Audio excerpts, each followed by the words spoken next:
Hello මම අද ඔයාලට අරගෙන ආවේ වටලප්පන් වගේ කන්න පුළුවන් රස පුඩින් එකක්.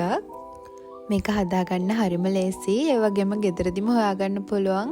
අමුද්‍රව්‍ය 3ක් විතරයි ඕන වෙන්නේ. මම මෙතනදී අරගෙන තියෙනවා පොල් කිරි මිලිලීටර් 250ක්, බිත්තර 3ක්, සීනි ග්‍රෑම් 200ක්.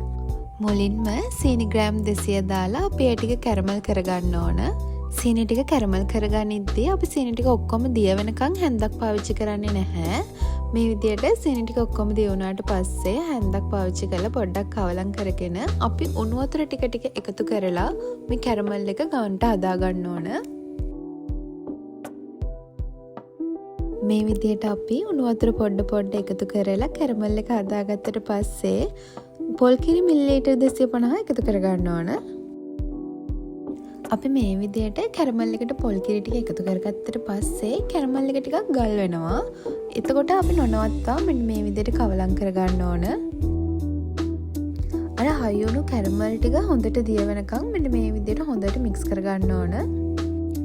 මේ විදිහට කැරමල් ටික ඔක්කොම පොල් කිරි ටිකේ දිය වුණාට පස්සේ අපි ලිප ඕෆ් කරලා මේක ටිකක් නිවෙන්න දෙනවා.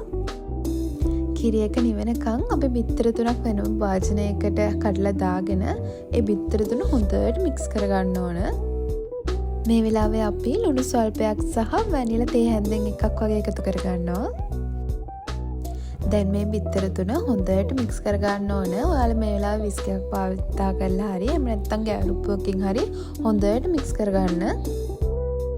මේ විදිහට අපි බිත්තර 3 හොඳට මික්ස් කරගත්තට පස්සේ අපි හදාගත්ත කිරි එකට මේ බිත්තර 3 එකතු කරගන්න ඕන.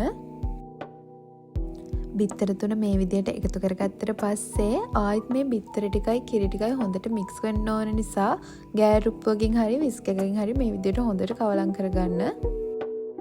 දැන් අපි මේ හදාගත්ත මිශ්‍රණය ස්ටීම් කරන්න ඕන. මේකට අපි භාවිතා කරන ට්‍රේ එකේ මේ විදිහට හොඳට බටර් ටිකක් ගා ගන්න. දැන් අපි මේ මිශ්‍රණය මේ ට්‍රේ එකකට දාලා හොඳට ස්ටීම් කරගන්න ඕන. ඔයාලට මේක ස්ටීම් කරන්න රයිස් කුකර් එකේ එහෙම නැත්නම් oven එකේ එහෙමත් නැත්නම් ගෑස් ලිපේ උනත් පුළුවන්.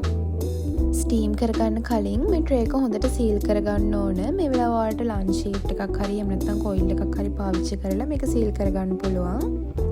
මම නම් මේ පුඩින් එක ස්ටීම් කරගත්තේ රයිස් කුකර් එකේ තියලා. දැන් අපේ පුඩින් එක හැදිලා ඉවරයි. මෙන්න මේ විදිහට තමයි අපේ වටලප්පම් පුඩින් එක තියෙන්නේ. ඔයාලට මේක හිතුණු ගමන් හදලා රස බලන්න පුළුවන් පුඩින් එකක්. ඇත්තටම මේකේ රස වටලප්පම් රස වගේම තමයි. මේ වගේ තවත් රෙසිපීස් බලන්න මාව subscribe කරලා තියාගන්න.